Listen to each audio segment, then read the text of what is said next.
All right, so our first topic for today, which we're going to speak about, is specialization and division of labor. Let's start off with specialization. And in an economic sense, we'd call this a social phenomenon of individual beings or individual people and organizations, each concentrating their efforts on a really small range of tasks. So basically what we're doing is we want to focus on something small, specialization. And I think, what does that mean to focus on something small? Let's take like a soccer team, for example. If you have a soccer team and you have Messi, where are you going to put him on the pitch? Where are you going to put him on the field? You're going to want him to be your striker. Why? Well, because he's probably going to score goals. He's specialized at scoring goals. But when Messi first started playing soccer, do you think he only played forward? I'm sure there were days he played goalie. There were days he played defense. Why doesn't Barcelona put him back in defense anymore? Why wouldn't Barcelona put him in net one game? Okay, if you're thinking about that, it's because, well, why would you? Why would you take the greatest forward in the game, well, him or Cristiano Ronaldo, why would you take one of the greatest forwards in the game and put him back on defense? It wouldn't make sense. He specializes at scoring goals or making passes or creating goals. That's what he does. So he's specialized. He has a specific thing that he does. So again, specialization entails focusing in a narrow area of knowledge or skill. It involves a person or an organization's adapting for the unusual, effective, or efficient performance of a particular function of one job, or maybe one or two or three small jobs that you could do.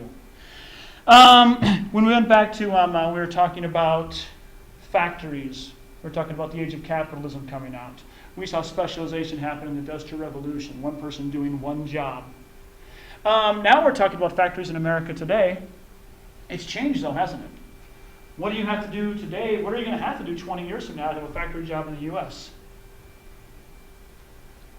We'll probably have to be able to actually work the machines, and you'll probably need some kind of advanced degree beyond high school even to do that. You'll have to have a specialized skill. So when we talk about this, we can look at some tough jobs which are on the list right here. Specialization. For you guys who will soon be leaving high school and you'll be going to college and eventually the work world, you're going to need to form a specialization, something that you can sell, a skill you can sell. And if we look at this list right here, these are the most in-demand jobs in the United States as of 2009, so only 4 years old. We see number one on there, engineers. We import engineers into the U.S. from other countries because we can't fill the jobs. So we have unemployment, but we also have open vacant jobs where we need specialization. So again, specialization is doing like one job. Now when I get to division of labor, now we kind of want to think about the soccer team. Division of labor would be Messi's one part of the division of labor. He's the person who's probably going to be scoring a lot of your goals or creating the goals up front. However, he has a different job than Javi on Barcelona. He has a different job than a defenseman. Use a basketball example.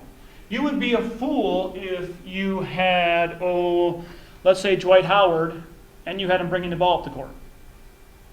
He's a 7'1" center. Put him under the basket. That's his specialization. But we have a division of labor. There's a point guard who brings the ball up. There's a shooting guard who can shoot the ball from outside and maybe drive the lane every once in a while. So division of labor is like a team sport where everyone has their different jobs. That's overall called the division of labor. So if we look at that, we have the soccer pitch or the soccer field or a basketball court, whatever sport you like, it doesn't matter to me. You have a division of labor. Division of labor. Defensemen have their jobs. Midfielders have their jobs. Your strikers or forwards have their jobs. Football, American football, is incredibly specialized, maybe the most specialized sport in the world. There's a guy who gets paid to kick extra points and field goals, and a different guy who gets paid to punt the ball. So like the punter who punts the ball 40 yards, if he's playing for the Patriots, he probably does that 2-3 times a day on Sunday, and that's his job, but he can do that well. He's incredibly specialized. Tom Brady's the quarterback. He has his job. So division of labor is spreading it up. Now, if we want to look at this in how the workplace, sport teams are good examples. It's an easy way to think about it. But if you want to define division of labor, if you want to get a good definition, because you'll need one, division of labor the division of a complex production process into a number of simpler tasks. Each person specializes in one task. Division of labor, where we really first saw this extensively analyzed, would be Adam Smith in The Wealth of Nations, which some of you read for your 4.0 option, the first chapter. Smith's analysis of a pin factory, where he saw where improvements could be made if you would specialize the jobs, have one person do a job here, one person do a job here, you could increase production. Henry Ford, when he started making the Model T car, he saw that you just can't have one person make the whole car. If you move it and have conveyor belts and have people do different jobs, specialized, you increase production. So specialization and division of labor lead to increased production. Basically, we work better together than we do by ourselves. On the soccer team, if you have one guy who doesn't know his specialization, can that ruin a team? If you have this guy who's trying to go back and play defense, can that ruin a team? It can. You have to know what your job is and what your specialization is. It also requires us to have a certain amount of faith in each other in division of labor, that every job will be done. So division of labor is the fundamental feature of a modern or developed economy. It is the fundamental feature of what separates a modern economy from like a traditional economy or an older economy. We are dependent upon division of labor for everything we do. We could not come to this school without division of labor. The pens you have, the pencils you have, the tables, everything is made by someone somewhere else and all in many different places. Shortly we're going to watch a video about that, about your pencils. You're going to see even how complicated it is to make a pencil. So, individuals specialize in producing only a few kinds of goods or services, and this allows us all to have more. In this chapter, you're going to learn this, that trade is good. It allows us all to have more. We've been trading since the beginning of humanity. The first city-states in Samaria and Egypt, what separated them from everybody else and made them advance? They were trading with other people. If you look at 10,000 years of world history, you'll find the most advanced civilization in almost every single era is the civilization that is trading the most. Has most people coming inside of their borders, outside of their borders trading. Happened in China in the past, happened in, we can see it in the United States today. Why is the United States a very advanced nation? I would make an argument because we have goods from all over the world. We have a lot of specialization, a lot of division of labor. So, your book kind of made a controversial topic about this when it was talking about Nepal and how there was the person who was the jack of all trades, and everybody in Nepal has to be a jack of all trades, that they can do everything. Well, the problem with that is they don't specialize in any one thing. And specialization, we talk about comparative advantage in a little bit. We're going to look at how that lets us all have more goods. Now, there are some negatives. Some people put a negative light on specialization.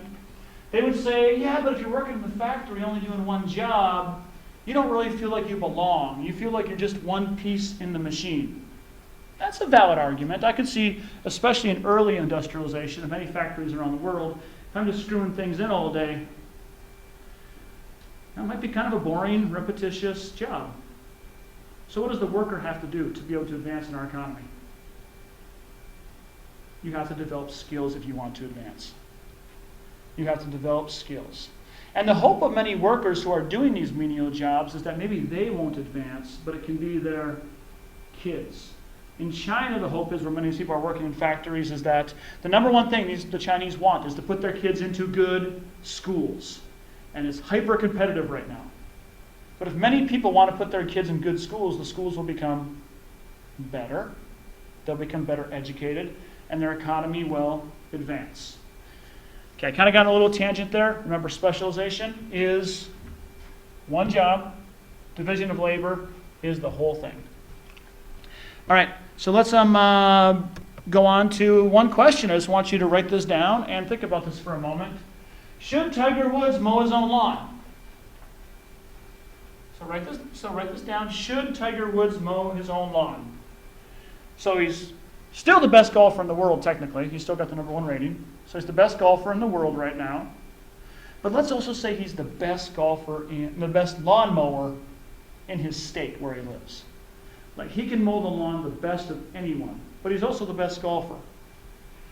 Right now, write down 2 to 3 sentences. If Tiger Woods should mow his own lawn, in this case, and why. All right, so now let's look at trade and economic interdependence. Trade and economic interdependence. Write this term down, and this one is a big, scary-looking term where it looks like, oh my, I'm not going to be able to get that. Economic interdependence. Basically, if you want a really, really easy definition, we need each other. We're dependent upon each other. That's basically the most basic definition. It would be that we need each other to survive. If you want to go take a look at your book real quick, take a look at page 61. And we see, even for you to get a breakfast in our modern world, where's everything coming from? We got coffee from Colombia. We got Florida oranges, Kansas wheat, Nebraska pork, Iowa eggs, Idaho potatoes. We live in an economy and a world where we depend on things from all over the world. Don't believe me? Look where your shoes were made. Don't believe me? Go to Target, go to Walmart, go to any store. We are completely dependent upon everyone from around the world. I actually think that's a good thing. Because I'm a real believer that trade can even cause peace. Because we'd rather trade with each other than fight with each other. Side topic, but let's continue now. So, trade pretty much starts off with barter, if we go back in human history. Barter pretty much means the exchange of one good or service for another. So in early human history, when like the Egyptians, the Sumerians, our first civilizations, when they were trading goods, there was no money, no monetary unit to use. So you would have to do something like, okay, I have this flour, this wheat, I'll give you bushels of wheat, and why don't you give me some swords? Maybe it'd work that way. What's the problem with this? For trade to work, you have to have what's called a coincidence of wants. A coincidence of wants. That basically means it's a situation where, oh, you have what I have, I need weapons, and you need food, so this works. But what happens if I don't need weapons? What happens if I don't need food? Does the trade still happen? No. So how do I put value on my good?